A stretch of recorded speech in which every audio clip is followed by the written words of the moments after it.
Number 8، پچھلی صورت میں پرانی امتوں کے پیغمبروں کا ذکر ہے۔ اس صورت میں اس امت کے پیغمبر امام الانبیاء حضرت محمد صلی اللہ علیہ وآلہ وسلم کا ذکر ہے، ان کے واقعے کو تفصیلی بتایا۔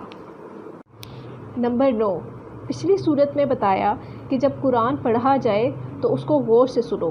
اس صورت میں بتایا کہ مومن کی نشانی ہے کہ جب قرآن پڑھا جائے تو اس کو غور سے سنتا ہے۔ سورہ انفال کی خصوصیات۔ نمبر 1، آیت نمبر 1 میں کامیابی کے 3 عوامل ہیں۔ نمبر 1، اللہ سے ڈرو۔ نمبر 2، آپس میں صلح رکھو۔ نمبر 3، اللہ اور اس کے رسول کی اطاعت کرو۔ نمبر 2، یہ صورت ممتاز ہے۔ آیت نمبر 2 اور 3 کے ساتھ ایمان والوں کے 5 اوصاف کا ذکر ہے۔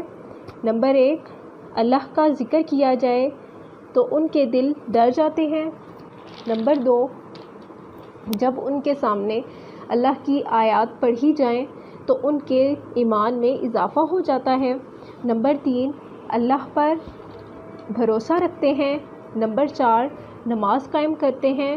نمبر 5، جو کچھ اللہ نے ان کو دیا ہے اس میں سے اللہ کی راہ میں خرچ کرتے ہیں۔ تیسری خصوصیت، آیت نمبر 7 میں حضور پاک صلی اللہ علیہ وآلہ وسلم کے ساتھ اللہ نے وعدہ کیا، 2 جماعتوں میں سے ایک جماعت کا وعدہ کیا، اس کا ذکر ہے، اس سے یہ صورت ممتاز ہے۔ نمبر 4، میدان جہاد کے 7 قانون و ضوابط کا ذکر ہے، اس سے یہ صورت ممتاز ہے۔ نمبر 5، یہ صورت ممتاز ہے آیت نمبر 30 کے ساتھ، حضور پاک صلی اللہ علیہ وسلم کے خلاف کافروں نے منصوبے بنائے، اس کا ذکر ہے، یہ صرف اسی صورت میں موجود ہے۔ یعنی جو منصوبے کافروں نے حضور پاک صلی اللہ علیہ وسلم کے خلاف بنائے تھے وہ صرف اسی صورت میں موجود ہیں اور کسی صورت میں موجود نہیں ہے۔ نمبر 6، یہ صورت ممتاز ہے آیت نمبر 33 کے ساتھ، یعنی جہاں 2 باتیں ہوں گی وہاں امن ہوگا۔ وہ 2 باتیں کون سی ہیں؟ جب تک استغفار کریں گے عذاب نہیں دوں گا۔ نمبر 2، جب تک آپ صلی اللہ علیہ وآلہ وسلم ان میں موجود ہیں ان کو عذاب نہیں دوں گا۔ آیت نمبر 33 میں یہ 2 باتیں بیان ہوئی ہیں، جو ہوں گی تو امن ہوگا، یعنی جب تک لوگ استغفار کریں گے اللہ تعالیٰ عذاب نہیں دیں گے، اور جب تک آپ صلی اللہ علیہ وسلم ان میں موجود ہیں تب تک ان پر عذاب نہیں آئے گا۔ یعنی جو کافر ہیں، جو حضور صلی اللہ علیہ وسلم پر جنہوں نے ظلم کیا، ان کے بارے میں یہ بات کی جا رہی ہے۔ نمبر 7، یہ صورت ممتاز ہے آیت نمبر 35 کے ساتھ کہ مشرکین کی نماز کا ذکر ہے، وہ نماز پڑھتے تھے، تالیاں بجاتے تھے۔ نمبر 8، یہ صورت ممتاز ہے آیت نمبر 41 کے ساتھ جس میں مال غنیمت کی تقسیم کا ذکر، مسلمانوں کو کفار سے فتح ہوئی اور مال غنیمت ملا۔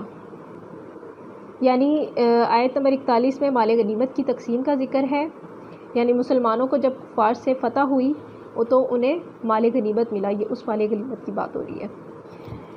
نمبر 9، یہ صورت ممتاز ہے آیت نمبر 43 کے ساتھ، یعنی حضور پاک صلی اللہ علیہ وسلم کے خواب کا ذکر ہے، مسلمانوں کی تعداد تھوڑی ہے پھر بھی ان کو کفار سے فتح ہوگی جنگ بدر میں۔ یعنی حضور پاک صلی اللہ علیہ وسلم کو خواب میں اشارہ دیا گیا تھا کہ مسلمانوں کی تعداد بے شک تھوڑی ہے لیکن ان کو فتح ہوگی جنگ بدر میں۔ نمبر 10، یہ صورت ممتاز ہے آیت نمبر 70 کے ساتھ، حضور پاک صلی اللہ علیہ وسلم نے کفار کے قیدیوں کے سامنے تقریر کی، ان کا ذکر ہے اس میں۔ یعنی آیت نمبر 70 میں حضور پاک صلی اللہ علیہ وسلم نے کفار کے قیدیوں کے سامنے تقریر کی تھی، اس کا ذکر ہے، اس سے یہ صورت ممتاز ہے۔ سورہ انفال کا مقصد، اللہ کے راستے میں قتال کرنا، جہاد کرنا، اس کے لیے ضروری باتیں۔ نمبر 1، مجاہد کی تربیت۔ نمبر 2، معاشرے کی اصلاح، یعنی حالت درست ہو تب مجاہد جہاد کر سکے گا، یعنی وہ تندرست ہو۔ نمبر 3، مجاہد کے گھر کے اندر جتنے افراد ہیں ان کی بھی تربیت ہو۔ نمبر 4 باہر کی اصلاح۔ نمبر 5 گھر کے اندر کی اصلاح۔ سورہ بقرہ میں آیت نمبر 177 میں مجاہد کی تربیت کے 10 اوصاف کا ذکر ہے، 5 توحید کے لیے، 5 عمل کے لیے۔ مجاہد کے گھر کے اندر کی اصلاح کے لیے بھی 18 باتیں سورہ بقرہ میں ہیں۔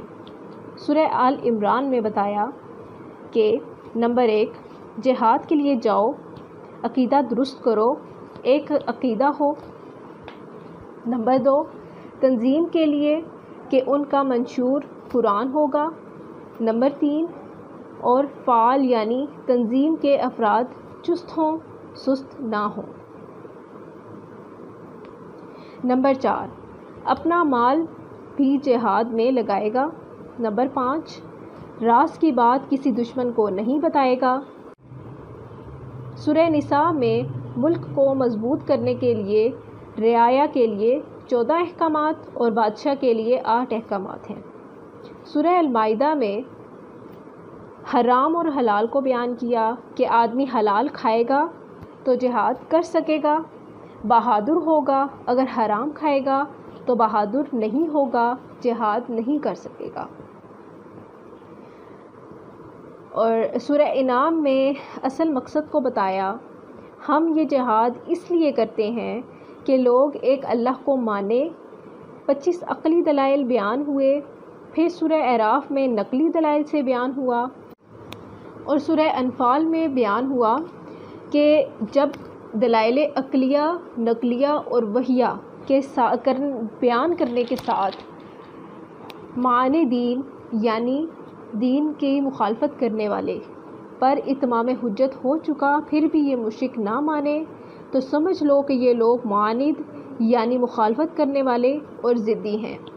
اب وقت آ گیا ہے کہ تم مسلمان ضدی مشرکوں سے جہاد کرنے کے لیے تیار ہو جاؤ اور اپنی پوری تیاری کر لو اور اس جہاد کے قوانین سیکھ لو۔ جہاد میں جب تمہیں فتح یابی ہو اور مال غنیمت ہاتھ لگے تو اس کے لیے آپس میں لڑنا مت، کیونکہ باہم تنظیم اور اتحاد اشد ضروری ہے۔ یہ تھا آج کا سبق جس میں ہم نے سورہ انفال کے بارے میں پڑھا۔ انشاءاللہ اگلے سبق میں ہم سورہ توبہ کے بارے میں پڑھیں گے۔ اگر میری کوئی بھی بات آپ کو سمجھ نہیں آتی تو آپ مجھ سے پوچھ لیا کریں، کمنٹ ضرور کیا کریں اس سے، اور نماز قائم کریں، نماز پڑھا کریں، اللہ تعالیٰ سے دعا کیا کریں کہ اللہ تعالیٰ ہم سب کو اس بیماری سے جلد از جلد نجات عطا فرمائے، اور مجھے اپنی دعاؤں میں خاص طور پر یاد رکھا کریں۔ اور کوئی بھی سوال ہو تو آپ مجھ سے کمنٹ میں پوچھ لیا کریں، میں آپ کو اس کا جواب ضرور دوں گی، اور جو بھی میں آپ کو پڑھاتی ہوں اس کو سمجھا کریں، اور اپنے اہل و عیال کے ساتھ بھی، اپنے اہل و عیال کو بھی بتایا کریں۔ یہ دین کی باتیں ہیں، انہیں سمجھنا ہے، انہیں پھیلانا ہے۔ زندگی کا کچھ پتہ نہیں کہ کب ختم ہو جائے، آج ہم سوئیں اور کل ہماری آنکھ قبر میں کھلے، ہمیں کچھ پتہ نہیں ہے۔ تو اس لیے دوسروں کے لیے بھی دعا کریں کہ یہ بیماری ختم ہو، اور جو لوگ بیمار ہیں ان سب کے لیے ان سب کی شفا کے لیے دعا کیا کریں۔ انشاءاللہ اگلے سبق کے ساتھ اگلی ویڈیو میں آپ سے ملاقات ہوگی۔ اللہ تعالی ہم سب کو اپنے حفظ و امان میں رکھے۔ اللہ حافظ۔